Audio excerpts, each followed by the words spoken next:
ಡೆಲ್ಲಿ ಮತ್ತು ಲಕ್ನೋ ನಡೆದಂಥ ಮ್ಯಾಚಲ್ಲಿ ಸಿಕ್ಕಾಪಟ್ಟೆ ಡ್ರಾಮಾ ಆಗಿದೆ ರೀ.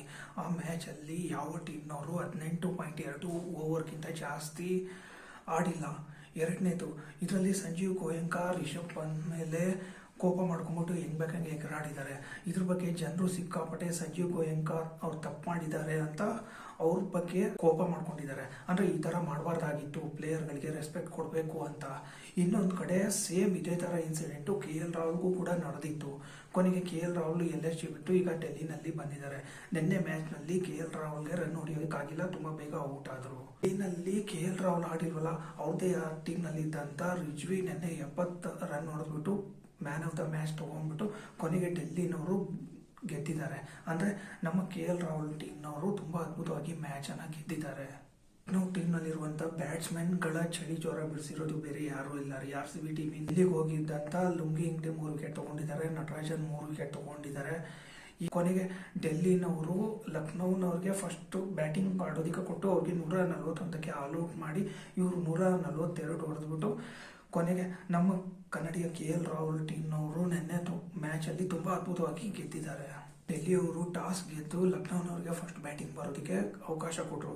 ಇಲ್ಲ, ಲಕ್ನೋನವರು ಬ್ಯಾಟಿಂಗ್ ಮಾಡೋದಕ್ಕೆ ಶುರು ಮಾಡಿದಾಗ ಅದರಲ್ಲಿ ಮಿಚೆಲ್ ಮಾರ್ಷ್ ಮತ್ತೆ ಸಮದ್ ಬಿಟ್ಟ ಬೇರೆ ಯಾರ ಕೈನಲ್ಲೂ ರನ್ ಹೊಡಿಯೋದಕ್ಕಾಗಿಲ್ಲ.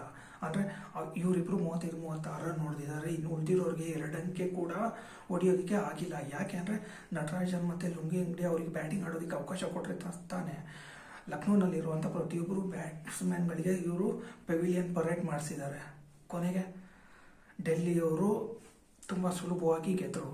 ಆದರೆ ಇದರಲ್ಲಿ KL ರಾಹುಲ್ ಔಟ್ ಆಗಿದ್ದೇ ಒಂಥರ ತುಂಬ ಸಸ್ಪೆನ್ಸ್ ಆಗಿದೆ.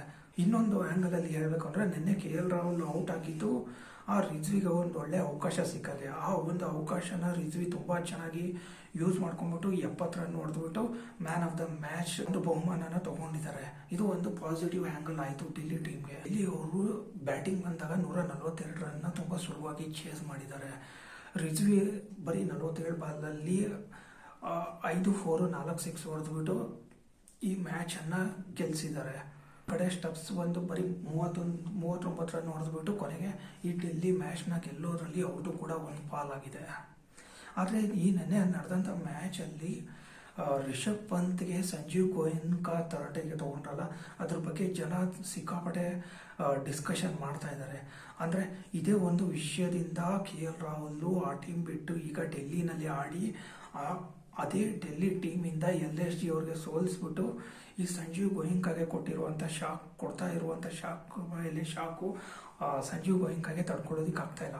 ಆ ಎಲ್ಲ ಫ್ರಸ್ಟ್ರೇಷನ್ನ ಈಗ ರಿಷಬ್ ಪಂತ್ ಮೇಲೆ ಆಗ್ತಾ ಇದ್ದಾರೆ. ನನ್ನ ಪ್ರಕಾರ ಆ ಥರ ಮಾಡ್ಲಿಕ್ಕೆ ಹೋಗ್ಬಾರ್ದು. ಟೀಮ್ನಲ್ಲಿ ಆಡುವಂಥ ಪ್ಲೇಯರ್ಸ್ಗಳಿಗೆ ಮೋಟಿವೇಟ್ ಮಾಡಬೇಕು. ಅಂದರೆ ಮೋಟಿವೇಟ್ ಮಾಡಿದರೆ ಅವ್ರು ಇನ್ನೂ ತುಂಬ ಚೆನ್ನಾಗಿ ಆಡ್ತಾರೆ.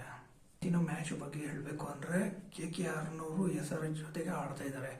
ಅದೇ SRHನವರು RCB ಎದುರುಗಡೆ ಸೋತ್ಬಿಟ್ಟು ಹೋಗಿದ್ರಲ್ವಾ, ಅವರು ಕೂಡ ತುಂಬ ಚೆನ್ನಾಗಿ ಫೈಟ್ ಕೊಟ್ಟರು. ಆದರೆ ಈ RCBದು ಪರ್ಫಾರ್ಮೆನ್ಸ್ ಮುಂದೆ ಅವ್ರ ಕೈನಲ್ಲಿ ಸ್ಟ್ಯಾಂಡ್ ಮಾಡಲಿಕ್ಕಾಗಿಲ್ಲ. ಕೊನೆಗೆ SRHನವರು ಸೋತೋದ್ರು. ಆದರೆ ಇವತ್ತಿನ ಮ್ಯಾಚ್ನಲ್ಲಿ ಅವರು ಕಮ್ಬ್ಯಾಕ್ ಮಾಡ್ತಾರೋ ಇಲ್ವೋ ಅಂತ ನೋಡಬೇಕು. ಇನ್ನೊಂದು ಕಡೆ KKRನವರು ಕೂಡ ಇದ್ದಾರೆ, ಅವರು ಮುಂಬೈ ಎದುರುಗಡೆ ಸೋತಿದ್ದಾರೆ. ಇನ್ನು ಇವತ್ತಿನ ಮ್ಯಾಚ್ ಕಂಪ್ಲೀಟ್ ಆಗಿದ ಮೇಲೆ ಗೊತ್ತಾಗುತ್ತೆ ಯಾರು ಗೆಲ್ತಾರೆ ಅಂತೇಳಿ.